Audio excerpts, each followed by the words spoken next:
Everyone, Wayne from Redcliffe Land and Bay Fishing. Today I'm going to give you a quick rundown of what I do when I chase brim. So basically brim basics in shallow water and reefy area. Where I live around the Redcliffe Peninsula there's a lot of reef and a lot of shallow reef and quite good brim fishing. So let's get into it and we'll run you through some of the things that we're going to talk about today. First, righto, bait. I'm going to talk to you a little bit about bait today to start with. The bait I use, or the most common baits I use, is chicken. White bait, so your little hardy head type looking fish, they're actually a white pilchard, and the small blue pilchards, and also the prawns. Righto, bait. Firstly, let's have a chat to you about how I prepare my bait. In here you'll see there's a prawn on top, but there's probably prawn and chicken in this one. What I do, I mix up a Burley mix, and then I put my bait in the Burley mix. The Burley mix, chicken pellets and horse feed and a few other things, but we'll talk more about that later. Put the bait in after you cut it to the right size pieces.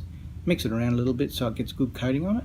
Put it in a container and it goes in the freezer ready to use next time you go out. A little bit more about the Burley. It all works. At the end of the day, you put a scent in the water that attracts the attention of a fish and it's working. The thing is, what you need to try and do is excite as many of the senses for the fish to become active as possible. So I'll give you a bit of a rundown what I do. I use chicken pellets, which is quite a firm pellet. I use horse feed, and that helps soak some of the juices up and floats on the top and lets the oils go on the top, brings the fish to the surface, or the smaller fish to the surface. And I use a little bit of rock salt. I use a little bit of sand, and then I'll use some sort of flavouring, whether it be garlic or anisey or something else. The tuna oil will be quite enough, so you don't need to go any further than tuna oil. And why do we use Burley? Okay, the chicken pellets, when you think about it, if you close your eyes when you're fishing, you're hearing bait get smashed up everywhere. You think about what you're hearing when all those little fish are jumping to get away from the tail or the brim or whatever it is that's chasing them. What sound does it make? As they jump out of the water and land in the water, you can hear it if you close your eyes and listen next time you see bait getting smashed up. Well, the chicken pellets represent that in audio, in sound. So I like the chicken pellets for that reason, among other reasons, but that's one of the reasons. I like the horse feed because it stays on the surface. It soaks up the tuna oil and whatever other flavours you've got in there and stays on the surface and floats around and lets that scent go. So you're exciting the sound or the audio side of the fish's senses, the vibration in the water from the chicken pellets as it hits the water. Then you've got the scent from the horse feed as it releases the oils or whatever flavours you've got. And then you've also got the actual food source that it's supplying to the smaller fish. When those smaller fish come in to feed on it, they become the food source then to the predators that you want to catch. Righto, gear. What gear do I use? When it comes to a rod, a simple light 2 to 4 kilo or 1 to 3 kilo rod is fine. And I prefer glass when I'm fishing with bait personally, but a 5-glass rod will still do the job. So whatever you've got in the shed will work. You don't need to go out and buy a new rod. The reel is a little bit more important than the rod, but not a lot. As long as you've got a reel that has a good bail arm that can be worked over and back, over and back, over and back. A reasonably good drag, and that's about all you need for a reel.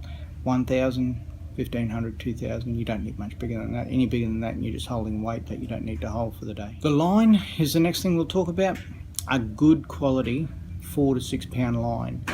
When I'm fishing with bait, I prefer mono. It's got stretch in it. You'll find a lot of your fish when you're fishing with bait will be gut hooked, and you don't want that sudden when the fish runs and makes that first dash.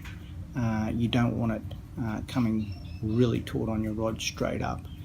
When it comes to hooks and sinkers, if you're going much bigger than an O-size sinker, you're fishing too heavy.